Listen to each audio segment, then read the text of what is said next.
Nuclear power provides, I think it's the largest source of carbon-free energy that we have, definitely in the state, probably the nation, and probably the planet, still at this point in time.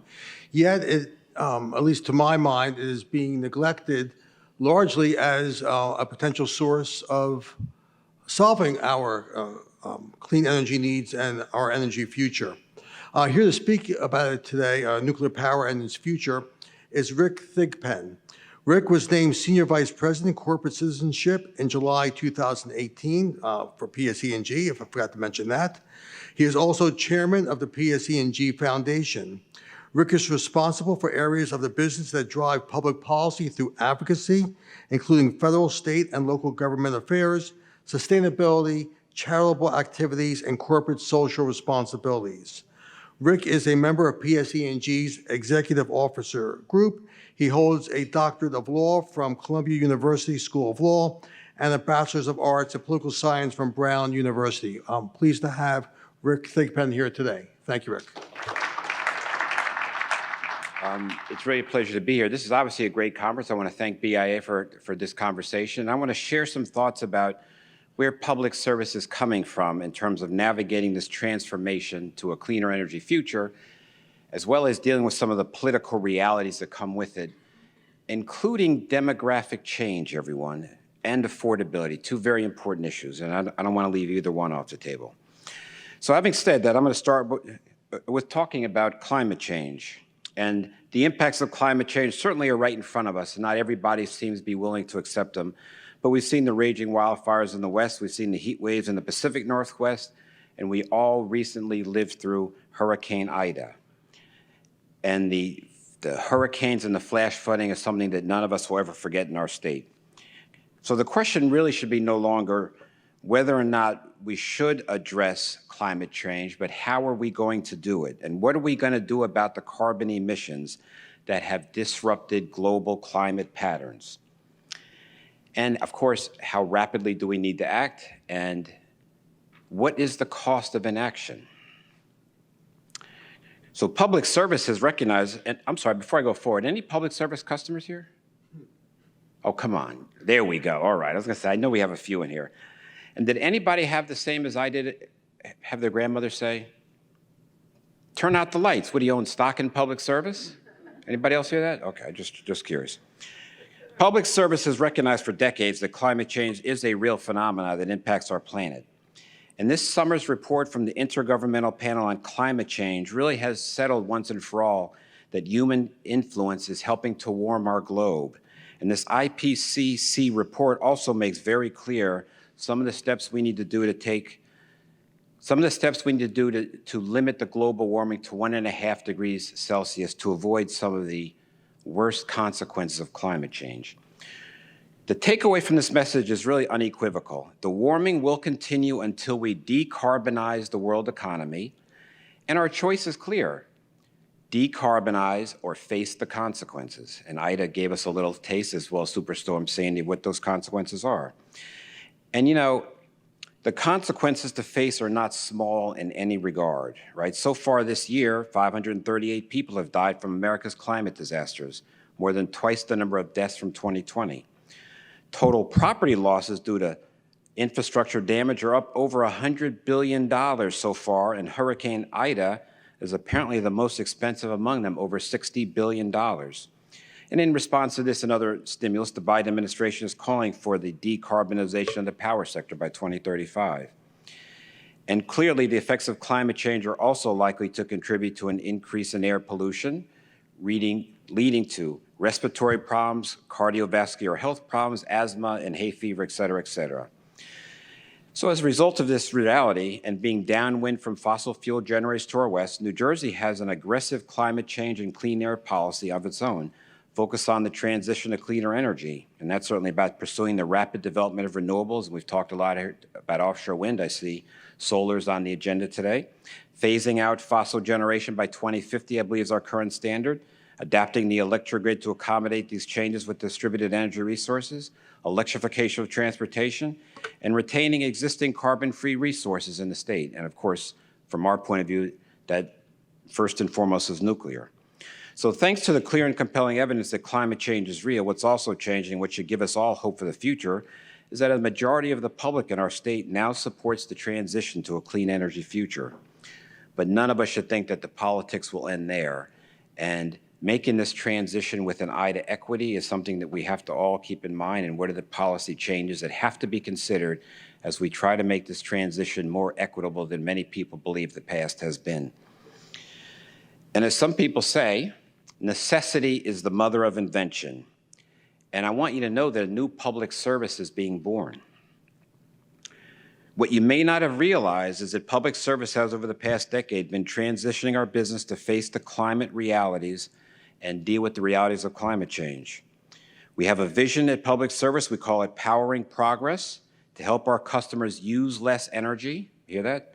To help our customers use less energy, to ensure that the energy they use is cleaner, and to deliver it more and more reliable, which the pandemic has only accelerated. I'll ask one more time, raise your hand if you work from home now.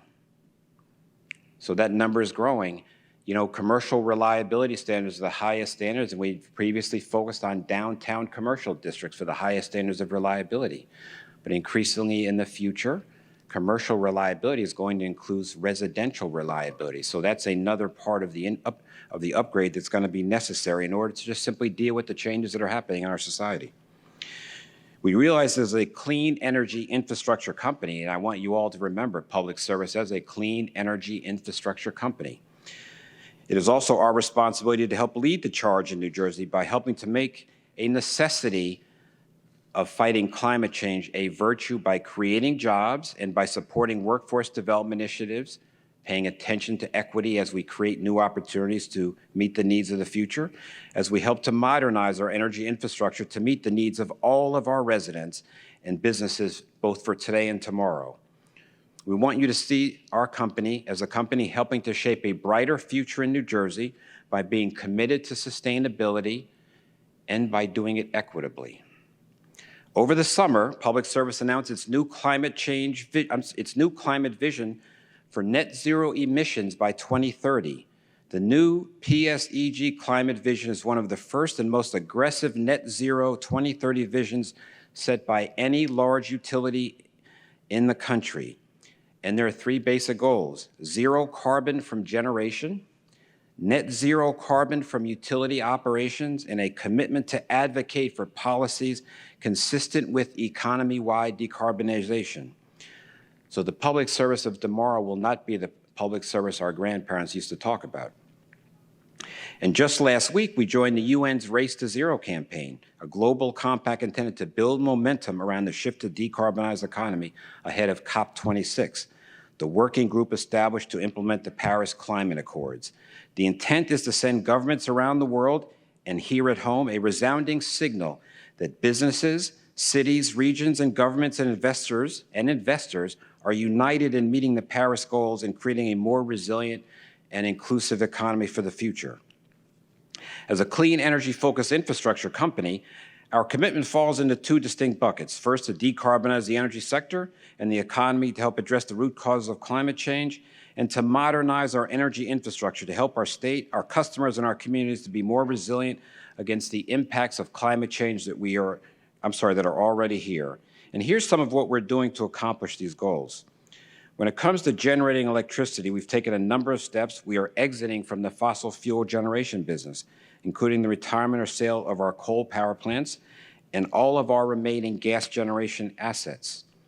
We've also begun to commit significant investment in dollars to support development of the growing East Coast offshore wind industry.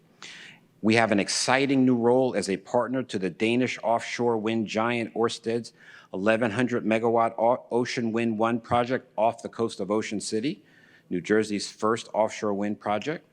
We are continuing the exploration of new investments in offshore wind generation and transmission in and around the state. And you heard Chris talk about that a little bit. And we are working with the Economic Development Administration to develop the New Jersey Wind Port, which he talked about in Salem County, that will serve as a marshaling hub and that will help make New Jersey a leader for the entire East Coast wind industry. But the single most important thing that we can do, and the reason I'm here today, is to preserve the existing carbon-free energy resources we already have. The Salem and Hope Creek nuclear power plants in Salem County, the second largest commercial nuclear campus in America, and one of our state's economic crown jewels and premier clean energy assets.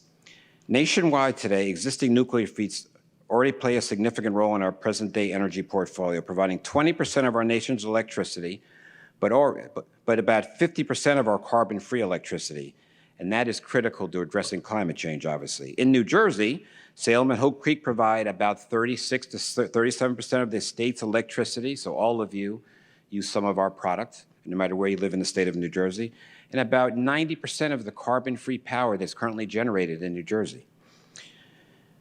Salem and Hope Creek are also responsible for 1,600 direct jobs and over another 3,000 indirect jobs, as well as contributing over $1 billion to our state's GDP. Without these nuclear power plants and the carbon-free baseload power they generate, it will be virtually impossible for New Jersey to reduce its carbon footprint or achieve its clean energy goals in an affordable fashion. Allowing these plants to close will also export over 4,000 jobs out of our state and over $1 billion in economic activity and about $40 million in tax revenue out of our state. Without a national price on carbon, one of the many political realities we're struggling with, nuclear power's economic struggles are real and they continue all across the country. To date, 11 reactors in 10 states have retired early, mostly due to economic conditions. Another 8 have announced plans to retire prematurely, while 16 reactors that were at risk of closing prematurely, including PSEG, Salem, and Hope Creek nuclear plants, remain in operation because states stepped in to compensate them for the carbon-free power they provide. So let me not forget to say thank you to New Jersey for helping keep Hope Creek and Salem nuclear power plants alive. We are pleased that the Murphy administration recognized that the premature retirement of these plants would lead to a large increase in fossil fuel generation and emissions. All that would do is lead the state to backslide on the decarbonization progress that is made so far, and then all of our conversation today would be about how to get back to where we were before those plants closed. When a nuclear power plant is forced to retire prematurely, as many plants in competitive markets have done in recent years, we know that carbon emissions begin to rise almost immediately because the lost nuclear generation is replaced with the least expensive resource under current market conditions, which in most cases is natural gas. The lesson is quite clear. In New Jersey, for instance, when Oyster Creek nuclear power plant retired a few years ago, carbon emissions in our region rose by 3 million tons in the first 12 months. The state of New Jersey does clearly recognize the value of its existing nuclear fleet as it pertains to climate change. The analysis conducted by our BPU and the Rocky Mountain Institute clearly support the fact that the existing in-state nuclear power fleet is crucial to meet the state's goals under the EMP and cost-effective transition to a carbon-neutral supply.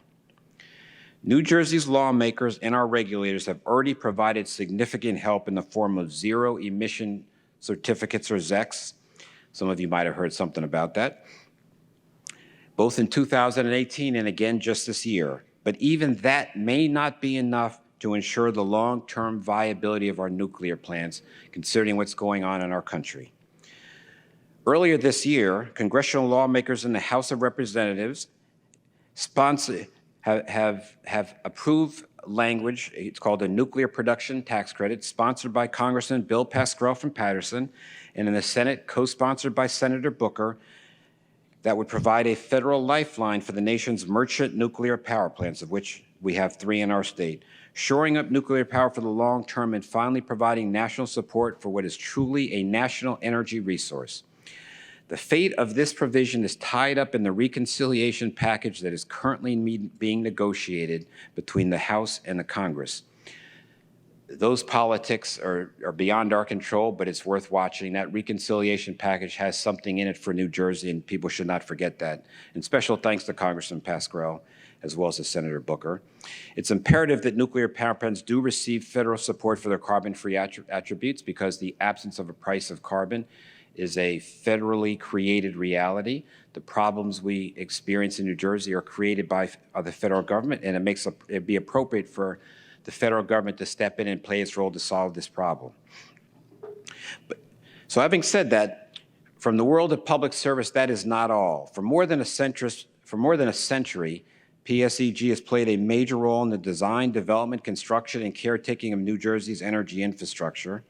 And moving forward, we are making modernization of that aging infrastructure to meet the needs of our clean energy future our company's top priority in order to help reduce climate-harming emissions. And it's really an essential part of the journey for New Jersey if it's going to reduce its greenhouse gas emissions like we are committed to and like is in the best interest of our state. Not only are we modernizing our gas system, as Steve just talked about, we have the nation's largest network of cast iron and unprotected gas steel infrastructure under our streets, and the need to modernize it for whatever the future holds is absolutely essential. Our Energy Strong, responding to Superstorm Sandy and helping to raise our stations. Many stations never took water, built during the administrations of Roosevelt and Eisenhower, but they took flooding during Superstorm Sandy, and we've seen that trend continue. So we've raised them, and we found that reliability has been significantly increased by taking preemptive measures to ensure that that electric distribution infrastructure is protected from the rising waters that are happening along our inland waterways and along our coastline, of which New Jersey is blessed with enormous amounts. I believe about 130 miles of coastline, plus another 83 miles of coastline along the Raritan Bay and the Delaware Bay. So we are especially susceptible to climate change in the future. And then the thing that I haven't mentioned enough, but perhaps most importantly, is energy efficiency. Right? Everybody's grandmother was right. Turn out the lights when you leave a room. We Americans are energy hogs. We consume far too much energy per capita for our standard of living than most people around the world. That is beginning to have an increasingly difficult impact on our environment and ultimately on the fate of our globe. We at Public Service who make a living on selling energy recognize that the smartest way to fight climate change is to get you to reduce your energy consumption. And what better way to create jobs all across the state and communities that have been left behind by our economy than to hire young people to be trained to do energy efficiency work all across our state. There is no wisdom to leave anybody out of the challenge of energy efficiency because they don't have the money to pay. That doesn't make any sense in the challenge of climate change, and we'll be forsaking opportunity to provide much needed economic stimulus in areas that are going to help make our state more prosperous in the future. So we are very proud of our role in energy efficiency. And then, of course, electrification of transportation, which is quite a far-reaching journey, and their need for advancing our infrastructure to meet the electrification of transportation is quite important. So in conclusion, in addition to the climate-focused investments I've discussed, we've taken a number of steps during the past year to continue to push our commitment. Next month, I want you to know our chairman, Ralph Izzo, is going to the COP over in Scotland to participate with world leaders in discussing the ways to reduce Scope 1, Scope 2, and Scope 3 emissions. Historically, we've taken the all-of-above approach to supplying energy, and we have to include energy efficiency in the all-the-above approach. But none of this of our state's great progress can be made to combat climate change without protecting and preserving our nuclear power plants. We are extremely pleased we have a gentleman in the position of being the state Senate president who understands the importance of this issue, who gives a powerful voice to this issue. But no one should doubt for a second that this is in the best interest of New Jersey, and preserving nuclear properly is a smart move for us to fight climate change and move forward into the clean energy future. And to make that clean energy future affordable to all residents, we need to include nuclear. And I would just finish by using the words I've said several times. We have to pay attention to equity so that we leave no one behind as we move forward together. I want to thank you all for listening, and I will take questions or be thrown off by Ray, depending how he feels about it. No, thanks, Rick.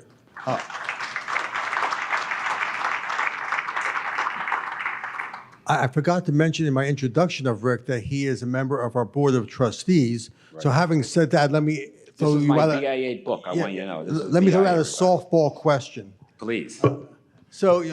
We all recognize the need to maintain our 3 nuclear power plants through 2050. It's in the EMP. But what happens after 2050? Is there a plan? Should there be a plan? Are there conversations about next generation nuclear?